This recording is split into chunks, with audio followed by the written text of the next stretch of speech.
네, 안녕하세요.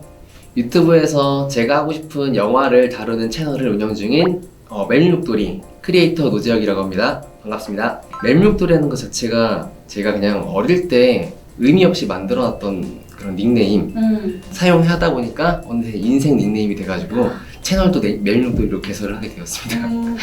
저는 중요하다고 보는 편입니다. 왜냐하면 한국 사람들은 이제 이름 막 나중에 개명하기도 하잖아요. 이름이 네. 중요하다고 해서 보통 채널에 관련된 닉네임을 많이 쓰세요. 딱 그 닉네임만 들어도 어떤 채널인지 알 수 있게끔. 근데 저는 그러지 못한 채널이다 보니까 그냥 제 이름을 브랜드화 시키려고 열심히 노력을 했어요. 그래서 사람들이 멜육돌이 하면 영화 채널 유튜버구나 이렇게 알게끔. 그래서 저처럼 이렇게 고생을 많이 하지 않으시려면 네. 닉네임을 정할 때 네. 확실히 딱 필에 꽂히는 닉네임만 들어도 뭔지 알 수 있게끔 하는 닉네임이 좋을 것 같습니다. 정말 단순하게 말씀드리자면 유튜브에서 활동하는 사람들을 유튜버라고 하잖아요. 유튜브에 대한 사람의 뜻한 이하를 붙어가지고 그냥 그게 전부인 것 같습니다. 유튜브를 보는 사람도 유튜버라고 할 수 있을 것 같아요.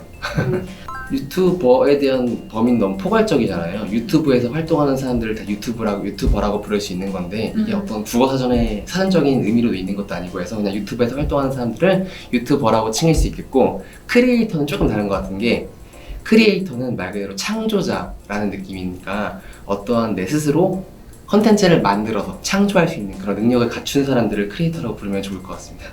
저는 원래 평범하게 대학교를 졸업하고 사무직에서 일을 하고 있었어요.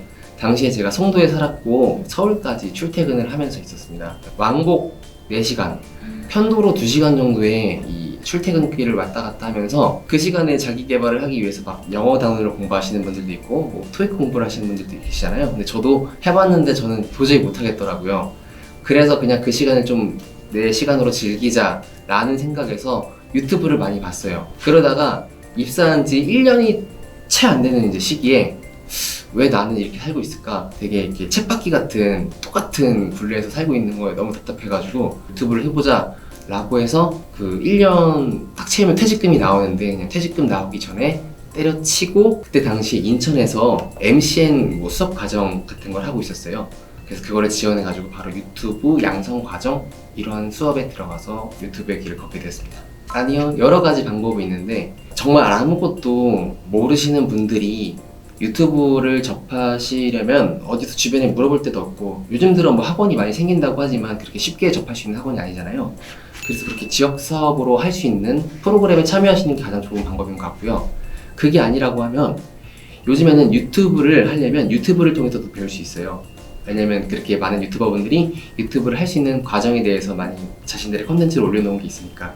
그래서 하려고 하는 의지만 있다면 이러한 방법이든 저러한 방법이든 시도를 하신 다음에 모두 유튜브를 할 수 있는 자리가 잘 돼 있는 것 같아요. 지금은 필요하진 않지만 영어를 잘 하시는 분들은 남들보다 정보를 더 빨리 얻을 수 있는 게 해외 저널 같은 게 있잖아요. 우리나라 국내 코미콘 저널 같은 경우에는 그래도 해외보다 정보가 늦고 그 해외 시장이 더 크다 보니까 영어만 잘한다면 해외에서 바로바로 있는 그 뉴스 저널 같은 걸 바로 해석해서 자기 콘텐츠를 좀 만드는 데 도움이 돼요.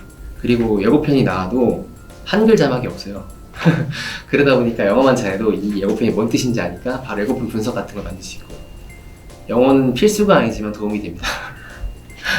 국가 자격증까지는 모르겠고요. 아마 민간 자격증 같은 경우고 유튜브 관련 쪽보다는 미디어 관련 자격증 이런 식으로를 있는 걸로 알고 있어요. 이제 그런 것들은 다 이제 민간 자격증이다 보니까 크게 영향력은 많이 없는 것 같습니다. 유튜버를 제가 하니까 주변에서 많이 하고 싶어 해요. 그래서 주변 친구들이라든지 아는 지인들을 보면 유튜브를 시작하려고 했는데 뭐가 가장 큰 걸림돌이었냐? 끈기가 많이 부족하셨어요. 그래서 유튜브를 하기 위해서는 어떠한 뭐 잔재주 스킬 같은 것보다도 가장 중요한 건 마음가짐 같아요. 모든 거에 다 통용되는 말이긴 하잖아요. 유튜브도 마찬가지인 것 같습니다. 그 끈기 하나만 있으신다면 누구든지 유튜버를 할 수 있을 것 같습니다. 네, 너무 원초적인 거긴 한데 그런 마음가짐만 있다면은 배우려는 노력도 당연히 있을 거고요. 다른 사람들을 영상을 보고 공부하려는 노력도 있기 때문에 그 끈기, 그것만 있으면 됩니다. 유튜브에 어떤 주제를 다루는지에 대한 카테고리마다 다르실 거예요. 제 개인적인 채널은 영화를 관련해서 하다 보니까 영화는 끊기지 않잖아요. 개봉이 매번 되잖아요. 그러다 보니까 그거에 대해서 계속 새로운 아이디어가 떠오르고 영화에 대한 주제를 또 잡을 수 있는 거고, 하나의 마르지 않는 샘물이 있는 거예요. 근데 그거 말고 이제 자체적으로 창작해서 하시는 분들은 어찌됐든 나중에 고갈이 되실 것 같아요. 그래서 저는 이제 새로운 걸 계속 발견해내야 되는데 그게 어려우니까 이제 다른 사람들의 컨텐츠를 모방하기도 하고 요즘 잘 나가는 컨텐츠들을 따라하기도 하는 것들이 생겨나고 있어요, 유튜브에는. 정말 단순하게 제 주관적인 입장에서 제가 좋아하는 영화만 픽하고 있습니다. 저는 주로 너무 취향이 아동이라서 그 영웅 나오는 거 좋아하고 공룡 나오는 거 좋아하고 로봇 나오는 거 좋아하고 하다 보니까 그런 종류의 영화만 다루고 있어요. 한국 영화도 제가 많이 즐기긴 합니다. 대신에 이제 그런 전문적인 해석 같은 거, 뭐 감독님의 어떠한 뜻이 있는 장면이다라는 해석 같은 건 제가 많이 부족하기 때문에 보기만 하고 분석이나 정리를 하고 있지 않아요. 신작 영화를 빠르게 분석하려면 영화관을 2번 갔다 왔었어요. 그래서 오전, 오후로 끊어가지고 오전에 보고 오후에 보고, 그래서 영상을 한 편 뽑고 나서 이후에 완벽한 분석을 하면 한 번 더 봐요. 3번 정도 볼 때가 있어요. 영화를 완벽하게 분석하려면. 그래도 안 보이면 더 봐야죠. 최근에 개봉한 테넷 같은 경우에는 굉장히 어렵대요. 그래서 그것 때문에 영화를 한 수차례 보시는 분들도 있어요. 분석하려고. 아니요, 그냥 없이 시작했습니다. 제가 영상을 처음 시작했을 때가 마블 시네마틱 유니버스에서 토르 라그나로크가 개봉했을 때인데 그 전에도 제가 마블 영화를 많이 좋아했었고 자주 즐겨보는 편이었어요. 그러다가 유튜브를 해야 되겠다는 마음을 먹고 토르 개봉 시기에 맞춰서 그 관련 영상을 막 올렸어요. 뭐 어떻게 막 보면 재밌을 거다, 어떤 걸 알고 가면 더 좋을 거다 이런 식으로 올렸는데 그 영상이 잘 되면서 그때부터 구독자랑 시청자들 조회수가 막 늘어나기 시작했거든요. 그러다 보니까 딱 어떤 시청 타겟을 정한 게 아니라 제가 하고 싶은 걸 했는데 그 하고 싶은 거에 대해서 그냥 시청 타겟이 알아서 잡혀버리는 거죠. 그래서 지금 그 초반 유입자들이 어쨌든 진정한 구독자 팬들이다 보니까 그분들을 위해서 그분들의 그 재미에 맞는 영상들을 많이 만들고 그 어린 친구들만 보는 게 아니라 거의 성인분들도 보시더라고요. 그래서 가끔씩은 좀 무거운 주제, 어려운 주제의 영상들도 만들고 있어요. 근데 그런 건 조회수가 잘 안 나와요. 놀랍게도 그거는 하루 이틀이면 만듭니다. 근데 여기서 전제 조건이 들어가는 게 뭐냐면 제가 그 영상이 첫 영상이었으면은 그거보다 훨씬 더 많은 시간이 들어갔을 거예요. 근데 저는 영화를 여러 가지를 하는 게 아니고 거의 하나의 분류에 있는 영화만 하다 보니까 이미 그 23편에 대한 영화에 대한 정보가 머릿속에 있어서 몇 분에 어떤 장면이 나오고 뭐 이렇게 다 알고 있어요. 일을 하다 보니까 그게 너무 자연스럽게 익숙해진 거죠. 그래서 그러한 함축적인 정리도 그렇고 영화를 편집하는 거에 있어서 저는 그렇게 많이 시간을 쓰지 않았습니다. 처음에 제일 먼저 해야 될 단계는요, 바로 주제 선정인데요. 주제가 있어야지 글을 쓸 수 있어요. 근데 주제 선정이 제일 어려워요. 이 주제를 잡는 것 자체가 제일 어렵고, 주제를 잡았다라고 하면은 그 이후에 주제에 맞는 대본을 쫙 써요. 영상이 한 7, 8분 정도 나오려면 A4 용지 3장 정도의 대본을 쓰거든요. 좀 10분이 넘어가는 영상이다 라고 하면 5장, 6장까지 넘어가요. 그렇게 대본을 쭉 하고 쓰고 난 다음에 이후에 마이크로 녹음 작업을 들어갑니다. 저는 녹음을 먼저 하고 영상을 만드는 스타일이라서 녹음을 들어가서 그 녹음본이 나오면 이제 그 뒤에 이 녹음본에 맞춰서 영상을 얻는다는 식으로 해서 편집에 들어갑니다. 자막도 넣어주고 재미있는 효과들로 넣어줘서 그렇게 해서 영상 한 편이 나오면 그 이후에 업로드 하기 전에 한 단계가 더 있는데, 이제 중요한 건 이제 제목과 썸네일을 또 만들어야 돼서 그 부분이 이 지금 앞전에 말했던 단계 중에 어떻게 보면 유튜브에서 조회수를 올리는 가장 중요한 부분이 하나예요. 썸네일과 제목을 재미있고 사람들에게 이목을 집중시킬 수 있게끔 만들어 놔야 되는 게 가장 큰 과제입니다. 장비에서 제일 중요한 건 아무래도 편집을 하기 위한 컴퓨터라고 보이는데요. 컴퓨터가 집에 있지만 좋지 않은 컴퓨터, 그걸로 편집을 할 경우에는 굉장히 버벅거리기 때문에 작업 시간이 늘어나요.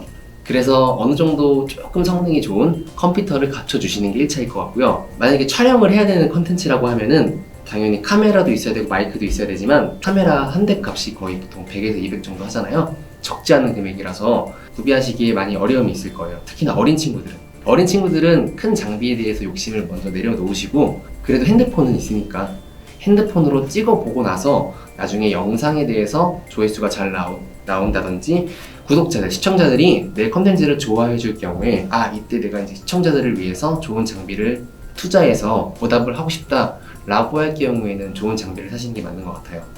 그래서 1차적으로 컴퓨터, 2차적으로 카메라 같은 경우는 나중에 이제 카메라가 샀으면 이후에 조명도 사고 마이크도 좋은 거 사고 단계별로 구매하시는 게 좋을 것 같습니다. 한 번에 다 사는 것보다. 편집을 하는 데 있어서는 여러 가지 프로그램이 있는데 유튜버들이 많이 쓰는 프로그램이 어도비사에서 나온 프리미어 프로라는 프로그램을 편집 프로그램을 많이 씁니다. 그게 좋은 점이 뭐냐면 많은 사람들이 쓰다 보니까 많은 사람들끼리 공유할 수 있는 프리셋들, 미리 만들어 놓은 세팅 값들이 잘 나와 있고 그런 걸 끌어다 쓰기 굉장히 편하거든요. 그래서 편집 프로그램에 대해서 잘 모를 때는 그냥 많은 사람들이 쓰는 프로그램을 썼을 때 어느 정도 뭐 효율적으로 쓸 수 있는 것들이 많고 세팅된 값들이 많이 받으니까 그걸로 접근하시는 게 좋을 것 같아요. 심플하게 두 가지 장비만 갖고 있습니다. 컴퓨터랑 마이크. 제가 지금 제 영상에 보면 촬영 컨텐츠도 있는데 그럴 경우에는 지금 여기 부평 청소년 수련관도 장비 대여가 되잖아요.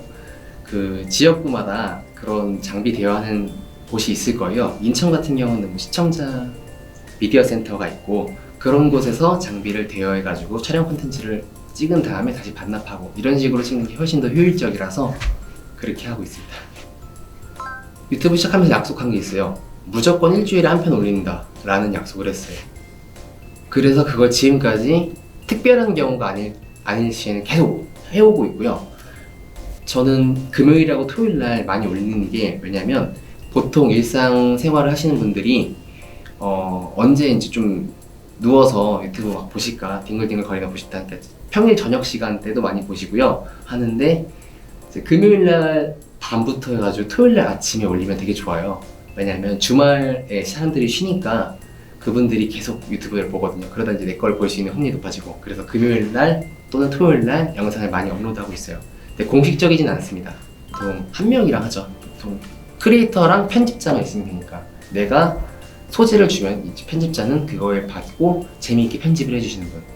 영상을 일주일에 한 3편 정도 올려야 되겠다라고 하면은 편집자 2~3명이 계실 거고요. 근데 이제 급여를 줘야 되니까 수익이 나오시는 분들이어야 되겠죠. 저는 그렇게 수익이 나오지 않고 있기 때문에 제가 다 하고 있어요. 물론 포트폴리오도 받아보는데 가장 중요한 거는 크리에이터와 편집자의 교감이거든요. 내가 아무리 편집을 잘해도 크리에이터랑 교감이 안 맞으면은 이 사람이 살리고 싶은 포인트에 편집자는 못 살릴 수 있어요. 제일 중요한 게 크리에이터가 생각하는 것처럼 편집자가 편집해주는 걸 원하는 거죠. 그래서 편집자가 편집을 잘하든 못하든 그 생각만 잘 통하면은 편집자를 쓰면서 어쨌든 편집자는 편집을 일을 계속 하잖아요. 그럼 이 친구도 자연스럽게 실력이 느니까 이 교감이 잘 되는 친구를 뽑고 있어요. 주변 그 사람들을 보면. 유튜브에게 휴가는 없습니다. 본인이 직접 만드셔야 돼요. 휴가를 가시려면 다음 주까지 미리 만들어 놓고 영상에 예약을 걸어 놓은 다음에 아예 한 주를 쉬던가 이렇게 직접 만들 수밖에 없는데 근데 유튜버들에게 휴가는 딱히 휴가라는 시간 회사를 안 나가는 시간 이런 게 없잖아요. 유튜브는 프리랜서니까. 그래서 휴가를 잘 안 갖는 것 같아요. 그냥 평상시에 어디 가고 막 그러니까 잘 안 가지더라고요. 집에서 일만 하세요. 유튜브를 전업으로 하시는 분들은 시간 제약이 없이 언제 어디서든 일을 할 수 있다는 장점이 있고요. 나만의 시간이 많다는 점. 이런 것들이 장점이긴 한데 단점도 있어요. 유튜브가 항상 돈을 많이 버는 건 아니에요. 이번 달에는 조회수가 잘 나왔으면 좋을 텐데 다음 달에 조회수가 잘 나온다는 보장도 없고요. 또 열심히 내가 한다고 했는데 조회수가 안 나왔어요. 그럼 저번 달에 비해 수익이 줄으니까 이거에 대해서 사람들이 스트레스를 많이 받고 있어요. 유튜버들이 화면상에서 막 재미있고 활기차게 잘 하지만 공황장애 있으신 분들 많고요. 스트레스성 탈모 있으신 분들 많고 그래요. 이게 밖으로 보여지는 것은 즐겁지만 속으로는 마음의 병이 하나씩 있는 분들도 있습니다. 항상 좋은 건 아니에요. 크리에이터가 되기 전에는 대도서관님의 영상을 되게 많이 봤어요. 지금 주제랑 상관없지만 그분의 진행 스타일이라든지 1인 미디어 창시자였잖아요. 막 1인 미디어 좀 질 나쁘게 B급 콘텐츠 하시는 분들 많은데 그분은 꾸준하게 항상 선 지켜가면서 하시는 그 모습이 좋더라고요. 그분이랑 그리고 또 다른 애니메이션이라든지 영화를 다루는 채널을 보고 아 나도 저걸로 해야 되겠다라고 영감을 주신 분들도 있었고요. 그분들에게 이제 힌트를 얻고 저도 시도를 했는데 하다 보니까 저도 어느 정도 이렇게 구독자가 오르고 하니까 이제 영화 쪽 관련 컨텐츠 하시는 분들은 제가 즐겨봤던 분들도 만나기도 하고 지금은 또 같이 친구로도 지내고 있어요. 컨텐츠가 생각이 안 날 때요. 제가 약속한 게 있잖아요. 일주일에 한 편씩 업로드를 하겠다라는 약속을 했는데 일주일이 다 돼가는 시점에서도 아이디어가 생각이 안 날 때가 있어요. 그럴 때 가장 스트레스 받아요. 사실 안 올려도 상관없어요. 뭐 잡혀가는 것도 아니고 대신에 이제 구독자들이랑 시청자들에게 제 채널을 좋아하시는 분들에게 뭐 드릴 수 있는 게 없으니까 그거에 대해서 안타까운 마음, 아쉬운 마음 때문에 스트레스를 받아요. 그럴 때 제가 유튜브를 하면서 가장 힘든 부분이에요. 전 세계에서 하는 영웅, 애니메이션, 영화 이런 쪽으로 관련돼서 하는 행사가 있어요. 커다란 행사인데 코미콘이라고 하죠. 코미콘 행사에서 저를 서포터즈로 초청을 해줬었어요. 서울 코미콘에서 브이로그 형식으로 콘텐츠를 만들었었죠. 행사장 내를 돌아다니면서 사람들이랑 인사하고 인터뷰하고 같이 촬영하고 하는 식으로 영상을 만들어서 코미콘에다 이제 제출을 했는데 잘된 분을 선정해서 파리에 갈 수 있는 기회를 줬어요. 또 파리에서도 그 코미콘 행사가 하거든요. 그런 식으로 선정이 돼가지고 파리도 갔다 오고 그랬던 기억이 있죠. 가장 기억에 남는 순간이라고 하면. 유튜브를 했을 때 사람들이 돈 많이 번다 하는데 진짜 많이 벌어요. 오죽하면 유튜브로 돈을 벌고 나서 유튜브를 접고 일반 직장에 들어가지 않을 정도로 그만큼 많이 벌긴 하는데 그래서 막 생겨나는 채널들이 있죠. 이슈 같은 거 막 끌어와서 가짜뉴스 퍼뜨리고 하는 조회수만 보고 하는 채널들이 많이 생기다 보니까 유튜브에 악영향이 생기고 있어요. 그런 채널이 좀 없어지면 좋을 것 같고 유튜브에다가 내 영상에 광고를 달겠다라고 하면은 내 영상에 광고 허용을 하겠습니까? 체크를 해놓으면 이제 그 영상에는 광고가 달려도 된다라는 걸 허가된 거죠. 이때부터는 이제 구글의 빅데이터 제가 막 영화도 검색했던 기록이 있을 거고 뭐 구글에다 뭐 영화를 검색했던 기록 그런 기록들을 바탕으로 해서 유튜브가 그거에 맞는 광고를 뿌려줘요. 그런 식으로 맞춤별 광고가 나오는 거라서 제가 광고를 딱히 거는 건 어떤 광고를 거는 건 아니고 그 광고 허용을 해놓으면 그 계정에 맞는 광고가 나온다. 분석에 의해서 그렇게 보시면 될 것 같아요. 유튜브 정책상 원래는 10분이 넘어야지만 그 중간 광고 삽입이 허용됐어요. 지금은 그 시간이 단축돼서 8분짜리 이상의 영상에도 중간 광고가 들어가는데 이 중간 광고 같은 경우에는 이제 뭐 케이블에서 60초 후에 공개합니다. 절묘한 순간에 광고 걸잖아요. 그런 식으로 내가 광고가 나올 시간을 걸 수 있어요. 대신 근데 그 광고에 뭘 나오게 할지 제가 못 걸고 그냥 이때 광고 나왔으면 좋겠다 걸 수 있어요. 아니요, 구독자 수는 내 채널을 구독해주는 사람의 수익은 그분들이 다 광고를 봐주는 건 아니기 때문에 금액으로 책정할 수는 없고요. 내 구독자가 높을 때 수익이 많은 이유는 구독자가 많기 때문에 많이 봐줄 확률이 높잖아요. 그래서 구독자가 많으면 수익이 많을 것이다 라고 예상을 하는 건데 번외적으로 구독자가 낮아도 조회수가 잘 나오시는 분들이 있어요. 그런 분들은 뭐 10만, 20만 구독자분들보다 더 많이 버시는 경우이고요. 계속 상승세일 것 같습니다. 구글이 망하기 전까지는요. 근데 구글이 망할 기미가 보이지 않습니다. 그래서 계속 상승세예요. 근데 앞으로의 동태를 잘 모르겠는 게 사실 공중파가 망할지는 아무도 몰랐잖아요. OTT 서비스를 많이 보죠. 넷플릭스, 왓챠 같은. 어쨌든 이런 플랫폼이 한 번 더 생태계가 바뀔 수도 있다 보니까 유튜브만 하는 것보다는 유튜브를 하다가 또 새로운 생태계가 나오면 빠르게 갈아타야지만 노후까지 보장받을 수 있을 것 같습니다. 안정적인 직장을 선택했을 것 같습니다. 열심히 공부해서 또렷한 직장을 가져야 된다는 게 되게 많이 강박관념으로 있었어요. 그래서 제가 처음에 유튜브를 시작할 때도 부모님이 좀 반대를 하셨는데 지금은 또 수익 나는 것도 보여드리고 그러다 이렇게 하다 보니까 오히려 아버지가 더 많이 챙겨주시고 어머니가 많이 봐주시고 하게 됐어요. 네, 진로란 결코 선택하기 쉽지 않은 길인데 선택할 수밖에 없는 길이에요. 어쨌든 가야 할 길이기 때문에 선택은 해야 되지만 그 길을 가는 건 어딜 가든지 다 힘들 거예요. 어떤 진로가 됐든. 그게 제가 바라본 진로의 가장 큰 정의. 유튜브도 힘드니까요. 다른 직업 같은 경우에는 공부 열심히 해서 어떻게 해서 진로를 이렇게 준비해라 말할 수 있는데 크리에이터는 나이가 필요가 없는 것 같아요. 그러니까 꿈꾸지 말고 지금 했으면 좋겠어요. 그냥 초등학생이면 지금 해. 중학생이어도 지금 해. 친구들이 유튜브 시작하기 전에 많이 겁을 먹고 장비를 많이 사려고 하는데 그런 거 다 필요 없이 우선 집에 있는 간단한 장비, 핸드폰으로 시도를 해보시고 유튜브가 쉬운 게 아니구나라는 걸 한번 느꼈으면 좋겠어요. 유튜브를 안 해본 분들이 그래요.